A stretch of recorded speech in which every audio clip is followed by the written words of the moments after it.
शारदा मातेला वंदन, गुरूंना वंदन आणि आपण सर्व गीताप्रेमी, माझ्या आईवडिलांचंही स्मरण करते आणि आपण सर्व गीताप्रेमी ज्यांच्या हृदयामध्ये भगवंताचा निवास आहे त्या सर्वांना नमस्कार करून मी विवेचनाला सुरुवात करते. मासानां मार्गशीर्षोऽहं ऋतूनां कुसुमाकरः असं म्हटलेलंच आहे 10व्या अध्यायामध्ये. त्याप्रमाणे मार्गशीर्ष महिना आहे आणि भगवंत म्हणतोय की मार्गशीर्ष महिना ही माझीच विभूती आहे असं भगवंताने म्हटलं आहे. विभूती म्हणजे काय? विशेषत्वाने ज्या ठिकाणी त्याचा प्रादुर्भाव होतो त्याला विभूतिमत्व असं म्हटलं जातं. 10व्या अध्यायात आपण जाणारच आहोत तेव्हा हा सगळा अर्थ आपण पाहू. आता आज आपला 7वा अध्याय पूर्ण होणार आहे, त्यामुळे मी आज 7वा अध्याय पूर्ण म्हटला आणि आपण आलो होतो 25व्या श्लोकापर्यंत. 25व्या श्लोकामध्ये आपण बघितलं होतं की लोकांचं अज्ञान का बरं असतं, लोकांना ब्रह्म आणि माया वेगवेगळं आहे हे लक्षात कसं येत नाही. मग त्याच्यासाठी म्हणून योग माया म्हणजे काय हे आपण 25व्या अध्यायात पाहिलं होतं आणि त्याच्यासाठी आपल्याला दासबोधातील रामदास स्वामींनी अतिशय सुंदर मायेहून ब्रह्म कसं वेगळं आहे, ब्रह्म काय आहे, माया काय आहे, ब्रह्म कसं निर्गुण आहे, माया कशी सगुण आहे, ब्रह्म अनंत आहे, माया परिमित आहे, हे सगळं आपण मागच्या वेळेस आपलं झालं होतं. मग या मायेमुळे आपल्याला भगवंत दिसत नाही, पण भगवंत मायेच्या अधीन नाही आहेत. मायेमुळे जरी भगवंत दिसत नसले तरी भगवंतानी मायेला निर्माण केलेलं आहे. माया स्वतंत्र काहीही करू शकत नाही. माया भगवंताच्या अधिष्ठानाशिवाय काहीही करू शकत नाही, ती त्याच्याच अधीन असते. आणि हे सांगण्यासाठी म्हणून आता पुढचा श्लोक आहे 26वा. वेदाहं समतीतानि वर्तमानानि चार्जुन भविष्याणि च भूतानि मां तु वेद न कश्चन. ते सांगतात की हे अर्जुना, पूर्वी होऊन गेलेली आणि वर्तमान काळी असलेली तसेच पुढे भविष्यकाळी होणारी अशा सर्व भूतांना, प्राणीमात्रांना मी जाणतो. म्हणजे भगवंत भूत, भविष्य, वर्तमान आणि त्या त्या काळात निर्माण झालेले सगळे जीव ह्या सगळ्यांना भगवंत जाणतात, पण आपण मात्र त्यांना जाणू शकत नाही. कारण काय की श्रद्धा भक्ती विरहित पुरुष त्यांना कोणीही हे जाणत नाही. भूत भविष्य वर्तमान आपल्याला कळत नाही, पण ज्याच्याकडे श्रद्धा आहे, ज्याच्याकडे भक्ती आहे, तो भगवंताच्या बरोबर भगवंताला ज्यांनी भगवंताचं ज्ञान ज्याला झालेलं आहे, मायेचं नाही तर भगवंताचं ज्ञान ज्याला झालेलं आहे तो मात्र ह्या सगळ्या गोष्टी जाणू शकतो. मग माया ही भगवंताच्या अधीन कशी आहे, स्वाधीन कशी आहे, तर योग माया ही भगवंताच्या अधीन असल्यामुळे ती भगवंताला मोहित करू शकत नाही. पण आपण जे सर्वसामान्य असतो ते मात्र भगवंतालाही जाणत नाही, मायेलाही जाणत नाही. त्यामुळे त्या मायेच्या मोहामध्ये आपण अडकतो असं त्यांनी या श्लोकामध्ये सांगितलेलं आहे. मग भगवंताचे हे वैभव जनसामान्यांना का उलगडत नाही हे भगवंत आता सांगतात की भगवंत तर सगळीकडे आहे, ब्रह्म सगळीकडे ओतप्रोत भरलेलं आहे, परंतु ते मायेमुळे आपल्याला, मायेच्या पडद्यामुळे आपल्याला ब्रह्म दिसत नाही. मग का बरं? आपल्याकडे कुठले दुर्गुण आहेत म्हणून आपल्याला ते दिसत नाही? तर त्याच्यासाठी म्हणून त्यांनी 27वा श्लोक सांगितलेला आहे. इच्छा द्वेष समुत्थेन द्वंद्व मोहेन भारत सर्वभूतानि सम्मोहं सर्गे यान्ति परंतप. की हे भरतवंशी अर्जुना, सृष्टीत इच्छा व द्वेष यांच्यापासून उत्पन्न झालेल्या सुखदुःखाधी, म्हणजे आता थोडक्यात जरा सोपं करून सांगते की या सृष्टीमध्ये प्रत्येक माणसाच्या मनामध्ये इच्छा असते आणि प्रत्येक माणसाच्या मनामध्ये द्वेष पण असतो. आणि मग त्याच्यामुळे काय होतं, इच्छा असली की सुख निर्माण होतं, त्याच्यापासून सुख मिळतं चांगली इच्छा असेल तर, आणि मनामध्ये जर द्वेष असेल तर त्याच्यामुळे दुःख मिळतं. आणि ह्याच्यामुळे काय होतं, द्वंद्व माणसाच्या मनामध्ये निर्माण होतं आणि मग तो द्वंद्वरूपी मोह, त्याच्यामुळे काय होतं, प्राणी हा अज्ञानतेला प्राप्त होतो आणि म्हणून तो ब्रह्माला जाणू शकत नाही, तो मायेला ओळखू शकत नाही. कशामुळे? तर त्याच्याकडे असलेली इच्छा, द्वेष आणि द्वंद्व मोह. तर ह्याच्यासाठी म्हणून आपल्या ज्ञानेश्वर माऊलींनी ज्ञानेश्वरीमध्ये खूप छान रूपक केलेलं आहे. तर ते काय सांगतात बघा, की जेव्हा अहंकार आणि देह यांचे प्रेम एकमेकांवर जडले म्हणे. अहंकार आणि देहामध्येच अहंकार असतो ना, या दोघांचं प्रेम झालं आणि मग तेव्हा त्यांना इच्छा नावाची मुलगी झाली. त्या प्रेमातून मूल झालं. ते कुठलं? तर इच्छा नावाची मुलगी झाली. आणि मग नंतर ती इच्छा कामरूपी तारुण्याला आली आणि त्यावेळी तिचे लग्न कोणाशी झाले? द्वेषाशी तिचं लग्न झालं. आणि मग त्या दोघांपासून द्वंद्व मोह नावाचा मुलगा जन्माला आला. द्वंद्व मोह. आणि मग त्याचा आजा म्हणजे आजोबा, जो अहंकार, सुरुवातीला सांगितलं ना अहंकार आणि देह यांचं लग्न झालं. मग तो जो आजोबा होता अहंकार, त्यांनी त्या मुलाला म्हणजे त्या नातवाला वाढवलं द्वंद्व मोहाला अहंकाराने. आणि मग तो द्वंद्व मोह सात्विक धैर्याला नेहमी प्रतिकूल असतो, आशारूपी रसाने पुष्ट झालेला असतो. तो छळणारा द्वंद्व मोह नियमांना जुमानीत नाही. अर्जुना, असंतोषरूप दारूच्या योगाने उन्मत्त होऊन पंचविषयरूपी खोलीमध्ये विकाररूपी स्त्रीसह राहतो. म्हणजे बघा, हे सगळं वर्णन रूपकात्मक आहे, पण आहे हे मात्र मानवी देहाचं, मानवी स्वभावाचं वर्णन केलेलं आहे. की आपल्याकडे ह्या सगळ्या गोष्टी असतात. अहंकार असतो, इच्छा असते, द्वेष असतो, असंतोष असतो आणि विकार असतात. त्यामुळे मग त्यांनी सांगितलं विकाररूपी स्त्रीसह हा राहायला लागला. त्या द्वंद्व मोहाने अंतःकरण शुद्धीच्या वाटेवर विकल्परूपी काटे पसरले. अंतःकरणाची शुद्धी होतच नाही, कारण की मनामध्ये सतत संशय येत असतो, विकल्प येत असतो. त्यामुळे अंतःकरण शुद्धी होत नाही. आणि नंतर काय होतं, मग अंतःकरण शुद्धी नसली की मग निषिद्ध कर्माचे आडमार्ग खुले केले. त्या योगाने प्राणी भांबावले, म्हणून संसाररूपी अरण्यात पडले. संसाररूपी अरण्य म्हटलेलं आहे. आणि मग मोठमोठाल्या दुःखाच्या दांडक्याने बडवले गेले. असं रूपक माऊलींनी केलेलं आहे या संसाराविषयी. म्हणजे इच्छेचे विषय आहेत सुख आणि सुखाची साधने, आणि द्वेषाचे विषय आहेत दुःख आणि दुःखाची साधने. दोन्ही परस्पर विरोधी आहेत. इच्छा द्वेष हे द्वंद्व आहे. त्यापासून जी दुःखादी द्वंद्वे निर्माण होतात, त्यामुळे मनुष्य प्राणी मोहाने अज्ञानावस्थेला प्राप्त होतो. म्हणजे तेच आपण जो श्लोकाचा अर्थ पाहिला की माणसाला अज्ञान का बरं निर्माण होतं, तर त्याच्या मनामध्ये ह्या सगळ्या गोष्टी असतात. इच्छा, द्वेष, विकार, पंचविषय त्याच्याकडे असतात. मोह असतोच असतो, अहंकार असतोच असतो. मग ह्या सगळ्या गोष्टींमुळे त्याच्याकडे जे अज्ञान असतं आणि त्या अज्ञानामुळे तो ब्रह्माला ओळखू शकत नाही.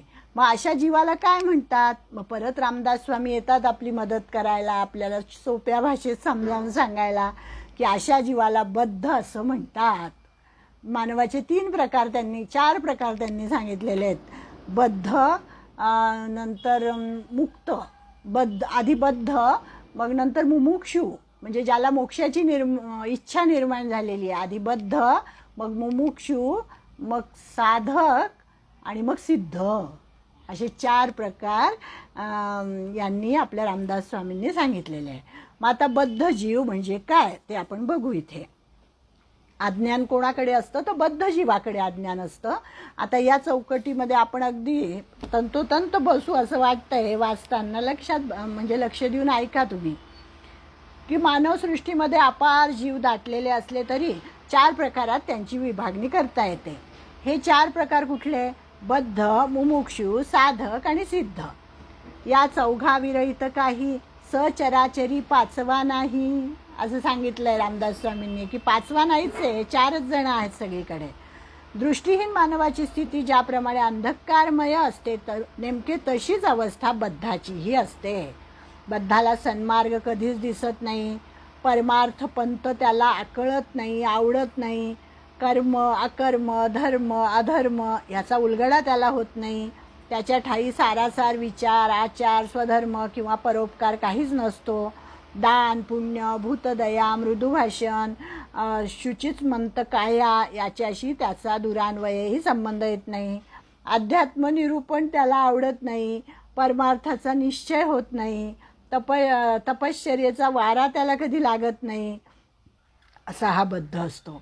न कळे भक्ती, न कळे ज्ञान, न कळे वैराग्य, न कळे ध्यान, न कळे मोक्ष, न कळे साधन, या नाव बद्ध. ज्याच्याजवळ आत्मज्ञान नाही तो बद्ध होय. किंबहुना आत्मज्ञानाचा संपूर्ण अभाव हेच बद्धाची मुख्य लक्षण आहे. आणि मग त्यांनी म्हणजे मला आतापर्यंत फक्त 26 गुणांची मालिका माहीत होती की 26 गुण 16व्या अध्यायात येतील. अभयम सत्व संशुद्धीर, ज्ञानयोग व्यवस्थिती वगैरे वगैरे. पण इथे रामदास स्वामींनी 26 दोषांची नावं सांगितली. 26 काय, 26पेक्षा जास्त आहेत की आपल्याकडे कुठले दुर्गुण असतात. बघा त्यांनी काय सांगितलं आहे. काम, क्रोध, गर्व, खेद, दंभ, मद, द्वंद्व, दर्प, लोभ, कर्कशता, अशुभता, असूया, मत्सर, तिरस्कार, विकार, पापवासना, अहंकार, कुकर्म, कपटीपणा, क्रूरता, निंदा, अभिलाषा, भ्रष्टाचार, अनाचार, अविचार, कुविद्या, घातकीपणा, कलहप्रियता, वासना, ममत्व, पैशून्य, भ्रम, भ्रांती, कृपणता, विक्षेप, असत्क्रिया, अनादर, चंचलता इत्यादी अनेक दुर्गुणांनी बद्ध हा परिपूर्ण असतो. जो सदा सर्व काळ द्रव्याचे चिंतन करतो, स्त्री आणि दारा म्हणजे स्त्रीचे ध्यान करतो, ज्याच्या जीवनात सत्संग क्वचितच आढळतो तो बद्ध असतो. डोळ्यांनी द्रव्यदारा पाहावी, कानांनी द्रव्यदारा ऐकावी, तिच्या गोष्टी ऐकाव्या, मनाने द्रव्यदारा याचे चिंतन करावे, अशी ज्याची वृत्ती तो बद्ध असतो. काया, वाचा, मन, चित्त, वित्त, जीव, प्राण हे सर्व जो द्रव्यदारांचे चिंतनात गुंतवतो तो बद्ध असतो. म्हणजे द्रव्य, दारा व इंद्रियांचे चोचले हेच ज्याला सर्वस्व असते त्याला बद्ध असे म्हणतात. आणि तो षड्रिपूंनी वेढलेला असतो. आपल्याला माहिती आहे काम, क्रोध, लोभ, मद, मोह, मत्सर हे 6 रिपू आहेत. आणि अज्ञानाच्या पाशांनी निष्क्रिय झालेला मनुष्य प्राणी बद्ध म्हटला जातो. त्याला सत्संगाची गोडी असत नाही, उलट संत निंदेच्या आवडीत त्याचा बराच काळ जातो. संत निंदेच्या आवडीत बरं का, संतांची निंदा करण्यामध्ये त्याचा बराच वेळ जातो. त्याच्या पायामध्ये देहबुद्धीची बेडी घातलेली असते. प्रपंचाचे ज्ञान आणि परमार्थाचे अज्ञान असं त्याचं दुहेरी अधप्पात होत असतो. त्याच्यासाठी तीर्थयात्रा, दान, पुण्य, भक्तिकथा, निरूपण, मंत्रपूजा, जपध्यान सगळे काही कांचन कामिनीतच असते. जागृती, स्वप्न, रात्री, दिवस ऐसा लागला विषय ध्यास, नाही क्षणाचा अवकाश, या नाव बद्ध.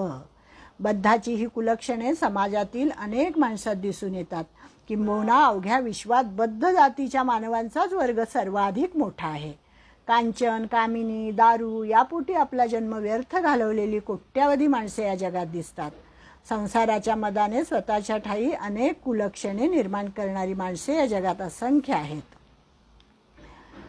आणि मूर्ख आणि पढत मूर्ख हे पण बद्धाचेच प्रकार आहेत असं रामदास स्वामी म्हणतात. एका अर्थी आत्मज्ञान न झालेले अवघे जन मूर्खच म्हटले पाहिजेत. जे प्रापंचिक जन जयास नाही आत्मज्ञान, जे केवळ अज्ञान त्यांची लक्षणे ऐका. म्हणजे रामदास स्वामींना कोणाचीही भीत ठेवत नाही, एकदम डायरेक्ट बोलतात ते आणि परखड बोलतात. मग समोरच्याला वाईट वाटलं तरी चालेल, पण मग त्याच्यामुळेच काय होतं, या बद्धाचा मुमुक्षू होतो, त्याला पश्चाताप होतो आणि तो पुढे मुमुक्षुत्व म्हणजे कुठेतरी मोक्षाची इच्छा त्यांना मनात जागृत होते. हे जेव्हा सगळं आपण वाचू तेव्हा आपल्याला वाटेल की अरे खरंच हे आपल्याकडे आहे आणि हे आपण टाकून द्यायला पाहिजे, हे दोष आपण टाकून द्यायला पाहिजे, अशी कुठेतरी मनात जागृत होते इच्छा. मग अजून काय त्यांनी लक्षणं सांगितलेली आहे, मला तर वाचाविषयी वाटतात तेही, त्यामुळे वाचते. आईवडिलांना विरोध करून पत्नीला सर्वस्व मानणे, आप्तेष्टांना झिडकारून स्त्रीच्या अधीन होणे, अंतरीची रहस्य उलगडून दाखवणे, परस्त्रीची आसक्ती धरणे, कुलहीन कन्येला वरणे, श्वशुरगृही वास करणे, सामर्थ्यवीण सत्ता करण्याचा प्रयत्न करणे, आत्मस्तुती करणे, स्वदेशी विपत्ती भोगणे, स्वकर्तृत्वाशिवाय केवळ वडिलांची कीर्ती सांगणे, अकारण व परस्त्रीला पाहून हसणे, विवेकाने न वागता अनेकांशी वैर करणे, स्वकीयांना दूर लोटून परकीयांशी मैत्री करणे, येता जाता दुसऱ्याची निंदा करणे. अनेक गोष्टी बघा ज्या आपण कधी नकळत करत असतो. जागत्या माणसात झोपणे, दुसऱ्याच्या घरी नको इतके अन्न सेवन करणे, स्वतःचा मान किंवा अपमान तोंडाने सांगणे, जुगार, बाहेरख्यालीपणा, चोरी, चहाडी, परस्त्री पाखरांची झुंज, नायकिनीचे गाणे, व्यसनात मन असणे, दुसरा मदत करील या भरवशावर राहणे, प्रयत्न न करणे, आळसातच संतोष मानणे, घरामध्ये बढाई परंतु सभेत मान खाली असणे, श्रेष्ठ माणसांशी अतिसलगी करणे, हिताच्या गोष्टीचा कंटाळा येणे, न ऐकणाऱ्या लोकांना शिकवणे, वडील माणसापुढे आपला शहाणपणा मिरवणे, बेलगाम वागणे, निर्लज्ज होऊन मर्यादा सांडून वागणे, व्यथा असून औषध न घेणे, पथ्य न करणे, आपल्या वाट्याला आलेले आवडून न घेणे, मित्राशिवाय परदेशी जाणे, ओळखीशिवाय संगत करणे, मान मिळतो तेथे अकारण वारंवार जाणे, मान सांभाळता न येणे, योग्य गोष्टीचा अभिमान न धरणे, सर्व काळ दुश्चित्त राहणे,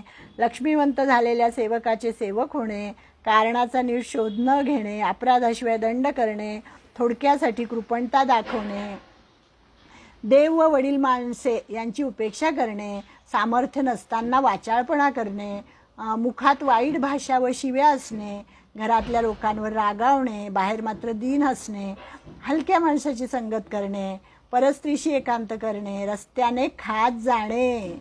बघा हा सुद्धा दोष सांगितलेला आहे आणि पढत मूर्खाची लक्षणं सांगितलेली आहे. रस्त्याने खात जाणे, परोपकार न करणे, उपकाराची फेड अनुपकाराने करणे, करणे थोडे पण बोलणे फार असे असणे, तापट, खादाळ, आळशी, मनात कपट असणे पण धारिष्ट मात्र अजिबात नसणे, विद्या, वैभव, धन, पुरुषार्थ, सामर्थ्य, मान यापैकी काहीही नसताना कोरडा अभिमान बाळगणे, भेकड, खोटी, लबाड, कुकर्मी, दुष्टबुद्धी व निर्लज्जता असणे, नको इतकी निद्रा असणे, उंच जागी जाऊन वस्त्र नेसणे, चव्हाट्यावर आकारण बसणे, दाट, डोळे, नाक, हात, कपडे व पाय नित्य मलिन असणे, वाईट मुहूर्तावर प्रवासाला निघणे, अपशकुनाने दुसऱ्याचा घात करणे, अपमानाने व क्रोधाने आत्महत्या करणे, बुद्धीचा निश्चय नसणे, जीवलगांना दुःख देणे, गोड शब्द न बोलणे, नीच लोकांना मात्र वंदन करणे, शरणांगताचा अव्हेर करणे, लक्ष्मीचा भरवसा धरणे, कुटुंबियाच्या ममतेपोटी ईश्वराला विसरणे, दुर्जनाच्या संगतीने मर्यादा सोडणे, देव, माता, पिता, गुरु, ब्राह्मण व स्वामी यांचा घात करणे, परपिढेचे सुख मानणे, उलट परसंतोषाचे दुःख होणे, गेल्या वस्तूचा शोक करणे, अशोचानन व शोचस्त्वम आठवलं का?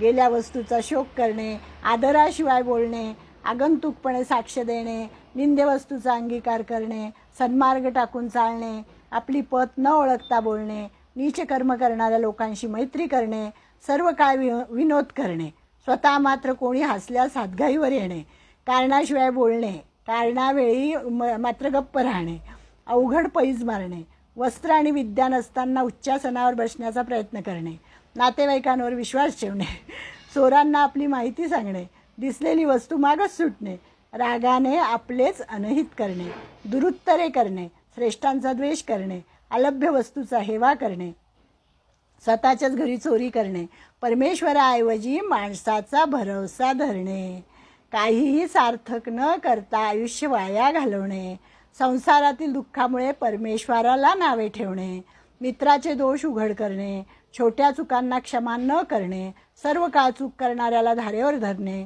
विश्वासघात करणे, श्रेष्ठ माणसाच्या मनातून उतरणे, सभेला नकोसे होणे, क्षणाक्षणाला विचार पालटणे, जुने विश्वासू नोकर काढून नवीन नोकरांची योजना करणे, ही सर्व मूर्खाची लक्षणे आहेत. अशी सर्व मूर्खाची लक्षणं आहेत. अनितीने द्रव्य जोडी, धर्मनीती न्याय सोडी, संगतीचे मनुष्य तोडी, तो एक मूर्ख. या ओवीत मूर्ख लक्षणाचे जणू सारच सांगितले आहे. घरी सुंदर स्त्री आहे परंतु तरी परद्वारी जाणे, उष्टे अन्न सेवन करणे, आपला पैसा दुसऱ्याजवळ ठेवून लोकांच्या पैशाची हाव धरणे, हलक्या लोकांशी व्यवहार करणे, अभ्यागताला मदत न करणे, कुग्रामात राहणे, सर्व काळ चिंता करणे, दोघांच्या एकांतात तिसरे अनाहूतपणे जाणे, डोके आकारण खाजवणे, पाण्यात थुंकणे, पत्नी मुलांशी नको इतक्या बरोबरीने वागणे, शिस्तीशिवाय कुत्रे बाळगणे, मुक्या प्राण्यांना शस्त्राने मारणे, भांडण न सोडवता गमतीने पाहत राहणे, खऱ्याऐवजी खोटे सहन करणे, श्रीमंती मिळाल्यावर पूर्वीच्या ओळखी विसरणे, देवब्राह्मणावर सत्ता गाजवणे, काम होई तो नम्रतेने वागणे, परंतु दुसऱ्याच्या कामी उपयोगी न पडणे, ग्रंथ वाचताना अक्षरे गाळणे म्हणून मी पूर्ण वाचती आहे, गाळलं नाही आहे काही. ग्रंथ वाचताना अक्षरे गाळणे किंवा पदरची घालून वाचणे, पुस्तकाची निगा न राखणे, पुस्तक स्वतःही न वाचणे आणि दुसऱ्याचंही वाचावयास न देणे, हा पण पढत मूर्खाचं लक्षण आहे. नंतर ग्रंथ सदैव दप्तरात बांधून ठेवणे, ही सर्व मूर्खाची लक्षणे आहेत. यातील बरीचशी लक्षणे आपल्याला लागू पडतात असं त्यांनीच लिहिलं आहे. असे वाचकाच्या लक्षात आल्याशिवाय राहणार नाही. मूर्ख व पढत मूर्ख हे दोघेही समाजाला घातकच असतात. तथापि पढत मूर्खाची पातळी मूर्खापेक्षा थोडी उंच असली तरी उपयोजन नसलेल्या त्यांच्या अर्धवट ज्ञानाने समाजाचे अधिकच नुकसान होण्याची शक्यता असते. म्हणजे ते म्हणतात, उघड शत्रू परवडला पण आस्तनीतला चोर नको, तसा हा पढत मूर्ख असतो. मूर्ख असतो तो निदान अज्ञानी तरी असतो की मला काहीच माहिती नाही असं तरी तो म्हणतो. पण जो पढत मूर्ख असतो त्याला असं वाटतं की मला सगळं माहिती आहे, आणि माहिती असून सुद्धा तो चुकीच्या गोष्टी करण्याकडेच त्याचा कल असतो आणि चुकीचंच तो वागत असतो. अशी ही पढत मूर्खाची परत आणखी काही त्यांनी लक्षणं दिली आहेत.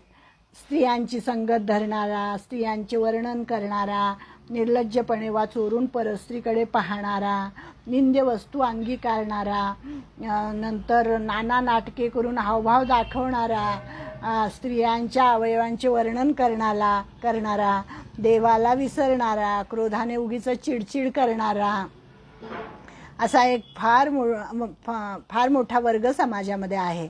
समर्थांनी या वर्गाला पढत मूर्ख असे म्हटले आहे. म्हणजे ज्याच्या ठायी देहबुद्धी असते, प्रपंचामध्ये गुंतून जाण्यात ज्यांना आनंद वाटतो, नित्य परनिंदा हा ज्याच्या आनंदाचा विषय आहे, थोडक्यात जे करू नये ते करणार, असा हा पढत मूर्खाचा वर्ग आहे. आणि दुसऱ्या वर्गातला पढत मूर्ख थोडका अभ्यास केलेला आणि अल्पज्ञान असलेला असतो, परंतु अधिकाराविण बोलणारा वक्ता आणि आपल्या वाचाळपणाने वक्त्याला उणेपणा आणणारा श्रोता, ज्याचा निश्चय होत नाही, जो बोलतो एक पण करतो दुसरेच, असा मानव, रात्रंदिवस श्रवण करूनही अवगुण न टाकणारा, आपल्या ज्ञानाचा उपयोग स्वार्थासाठी करणारा, शेवटी प्रपंच नाही व परमार्थही नाही अशी त्याची अवस्था प्राप्त होते, त्याला पढत मूर्ख असं म्हणतात. म्हणजे आपण कशासाठी वाचलं की अज्ञान कोणाकडे असतं आणि आपल्याकडे ज्ञान का बरं येत नाही, कारण की आपल्याकडे अशी ही मूर्ख आणि पढत मूर्खाची लक्षणं जी आपल्याला ज्याला बद्ध म्हणतात, म्हणजे या संसारामध्ये जे बांधलेले जीव आहेत ते भगवंताकडे जाऊ शकत नाही, त्याचे गुणांचा अभ्यास करून त्याच्यापर्यंत जाण्यासाठी काहीही प्रयत्न करत नाहीत. म्हणजे सुख यावे दुःख जावे अशा द्वंद्वरूप इच्छेच्या मोहामध्ये सापडतात सगळे प्राणी. सुख हवंसं वाटतं आणि दुःख नको वाटतं. ते वर सांगितल्याप्रमाणे सगळे बद्ध आहेत, सगळे मूर्ख आहेत आणि पढत मूर्ख आहेत असं दासबोधामध्ये वर्णन केलेलं आहे. म्हणजे सामान्य माणसाच्या आयुष्यात हे असंच घडतं. आणि म्हणून जीवनाची सार्थकता जर करायची असेल तर काय करावं, तर त्याच्यासाठी सत्संगती गेली पाहिजे, चांगलं श्रवण केलं पाहिजे आणि त्याच्यामुळे आत्मोन्नती होण्याचा प्रयत्न केला पाहिजे आणि त्याच्यामध्ये जीवनाची सार्थकता आहे. मग आता हे सगळं कसं घडेल, आपल्याला सत्संगती कशी मिळेल, चांगलं श्रवण कुठून मिळेल ते सांगण्यासाठी म्हणून आता भगवंत 28वा श्लोक सांगतात. एशांत्वंतगतं पापै जनानां पुण्यकर्मणां ते द्वंद्वमोह निर्मुक्ता भजन्ते मां दृढव्रताः. की परंतु निष्काम भावाने श्रेष्ठ कर्माचे आचरण करणाऱ्या ज्या पुरुषाचे पाप नष्ट झाले आहे ते रागद्वेषादी द्वंद्वमोहापासून मुक्त झालेले व दृढनिश्चय पुरुष मला सर्व प्रकारे भजतात. मला कशा प्रकारे भजायचं, त्याच्यासाठी काय काय, तर त्याच्यासाठी एक तर निष्काम भाव आपल्या मनामध्ये आला पाहिजे, निष्काम कर्म घडलं पाहिजे, श्रेष्ठ असं कर्माचं आचरण घडलं पाहिजे. आणि त्याच्यामुळे काय होतं, आपोआपच पाप नष्ट होतं. आणि पाप नष्ट झालं की राग द्वेष हे सगळे जातात आणि तो द्वंद्व मोहापासून मुक्त होतो. आणि असा पुरुष मग माझं भजन करू शकतो असं त्यांनी सांगितलं. एशांत्वंतगतम पापय जनानाम पुण्यकर्मणाम ते द्वंद्व मोह निर्मुक्ता, मुक्त होतात ते द्वंद्व मोहापासून आणि मग ते माझं भजन करतात. म्हणून मग त्यांनी काय सांगितलं, द्वंद्वे सोसा असं सांगितलंय. म्हणजे आपल्या जीवनामध्ये जी काय अनुकूल परिस्थिती येईल, जी काय प्रतिकूल परिस्थिती येईल, त्याचा आनंदाने स्वीकार करा असं आपल्याला गीता सांगते. कारण की स्वीकार जरी नाही केला तरी आपल्याला ते सोसावं लागतंच. जे काय आपल्या पुढ्यात येईल ते आपल्याला सोसावं लागतंच ना. ते काय आपण हे डावलून जाऊ शकत नाही. मग ते आनंदाने सहन करा असं आपल्याला गीता सांगते. अर्थात या सृष्टीतील द्वंद्वे ज्यांनी धीरोदात्तपणे पचवली ते दृढव्रत होतात. दृढव्रता हा म्हटलेलं आहे ना, ते दृढव्रत होतात आणि भगवत भजनाला लागतात. पुण्याचा धावा घेतले आणि माझी जवळीक पातले अशी कृतार्थता त्यांना लाभते. म्हणजे इथे आत्मोन्नतीसाठी काय करायचं आहे, तर निर्द्वंद्व व्हायचं आहे. ते सांगतात आपल्याला द्वंद्वे सोसा असं सांगितलेलं आहे. अहो 30 मिनिटं झाले ना.